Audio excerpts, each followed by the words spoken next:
So you'll see here as I go through the bag, everything that I'm trying to do is exactly the same. I'm not doing anything different. Just the clubs are obviously a little bit longer as I go through the bag, so I'm standing a little bit further away from it.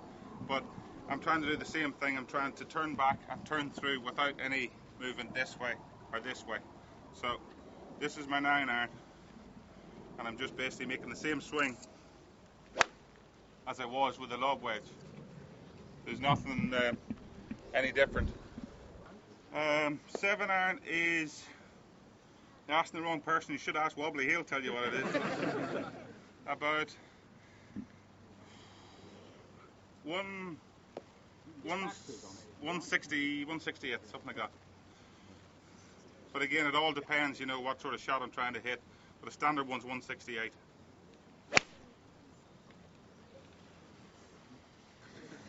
This is 5-iron.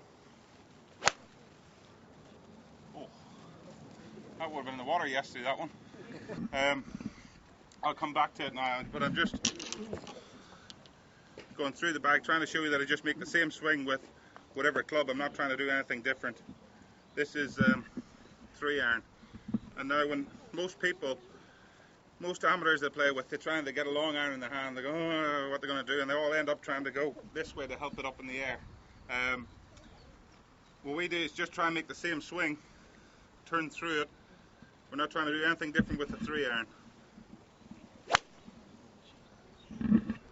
So it's not any different to anything else, whereas most amateurs tend to try and go this way. I did a 3-wood now, and again, it's exactly the same swing as I started off with the lob wedge, only I'm a little bit further away from the ball, but I'm trying to make the same swing.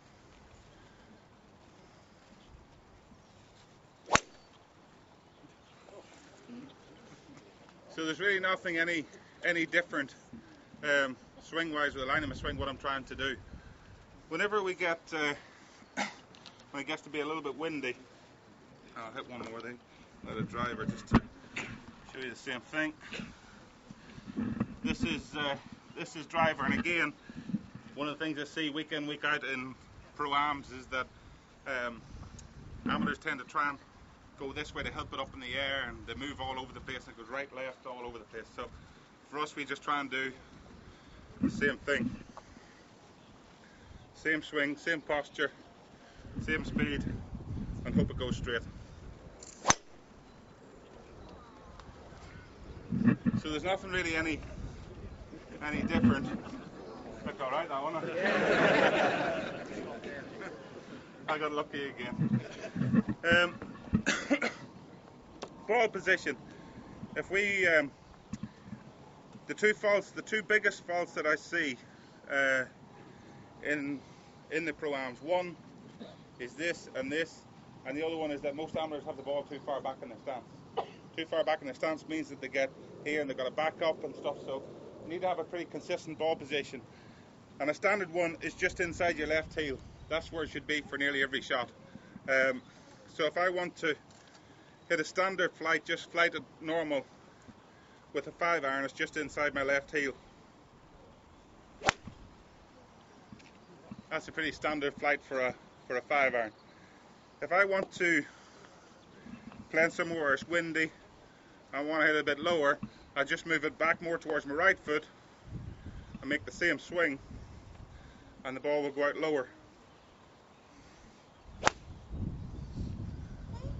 So when it gets windy, I just move the ball back in my stance to hit a little bit lower. If it's windy or whatever, I need to hit one into a par 5 that's just over a bunker, or there's water there somewhere, I move the ball more towards my left foot, and again just make the same swing that I did with the lob wedge, and the ball will go a bit higher, I hope. So because it's higher, it's going to land a lot softer and carry the same sort of distance. Most of the time I try and swing within myself, but you know, if we really need to go after one and hit one hard, we can get our swing speed up quite a bit. But it just depends. Most of the time we're trying to play under control and keep the ball under control, trying to keep it on the fairway, keep it on the green, so we don't really hit shots flat out that often. Next shot. High draw. How much of a draw do you want? Little draw or big draw? Big draw. Okay. Like that. This is good. This I should teach myself, really. What's my favourite shot? Any putt that goes in.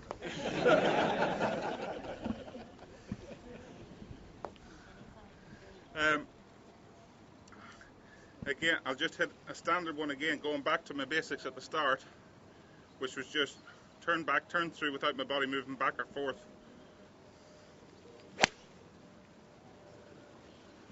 That's just my standard flight all the time. I'm pretty good. I've got the same bad habits. I know what I do most of the time, so it's pretty easy for me to identify them. It's only whenever it's marginally off is very difficult to figure out what it is. Maybe one or two things, so I'm not quite sure which one. But yesterday I was a bit off the mark in Spain, so I couldn't quite work it out.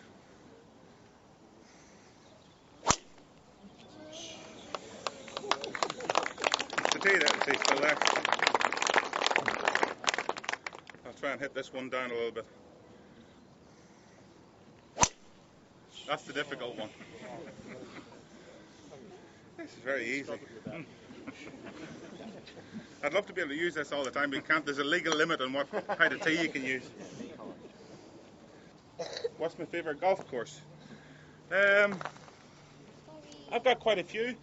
The one I grew up playing a lot, Royal Port Russia, Northern Ireland, is really good. Augusta's really good.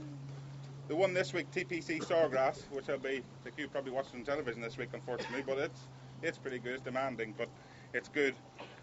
So those would probably be my top three. Royal Port Rush, Augusta and TPC Sawgrass. Stand there and catch this one. You trust me?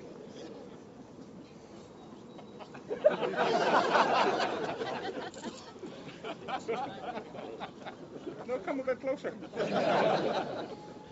Trust me.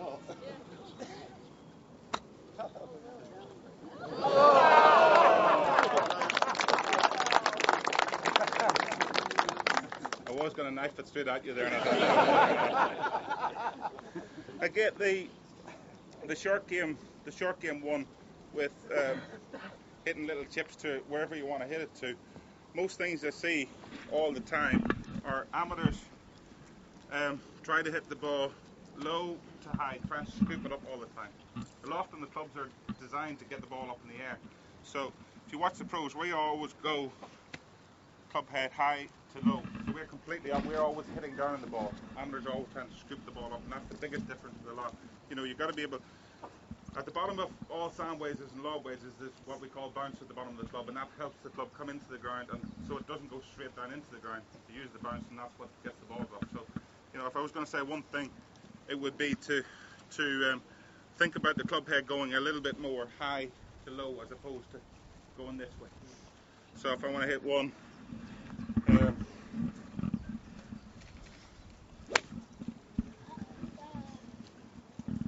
so the club head's always going down into the ground. It's never going the other way.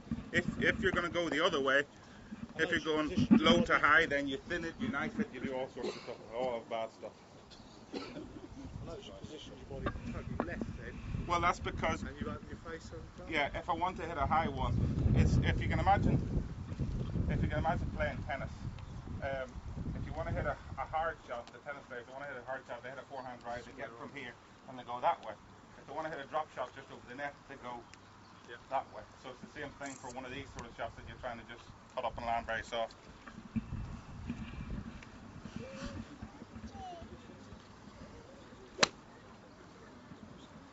The worst thing you can do if you're under pressure is stand over there, think about everything that's going on. So yes, there is a bit to hitting it quick, but go through your routine, get over the ball and go.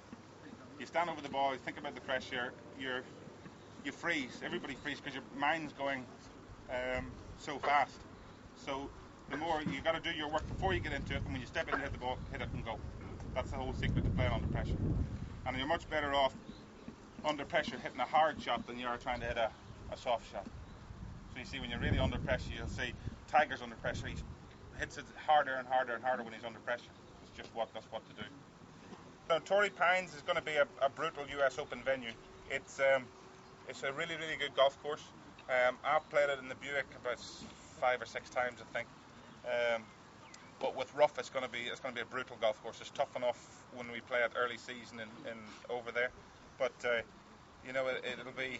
There's so many demanding 440, 470, 80, 90, 500 yard par fours that, and it can get breezy around there as well. So it's going to be a really, really tough course. But you know, I'm playing the week before in Austria in the Austrian Open. So I'll finish there on Sunday evening, and then either fly directly from there to America or back for a night and then away first. So I'm going to be jet lagged and we'll be trying to practice, but that's part and parcel of the job. That's what we do. Good luck. Thanks.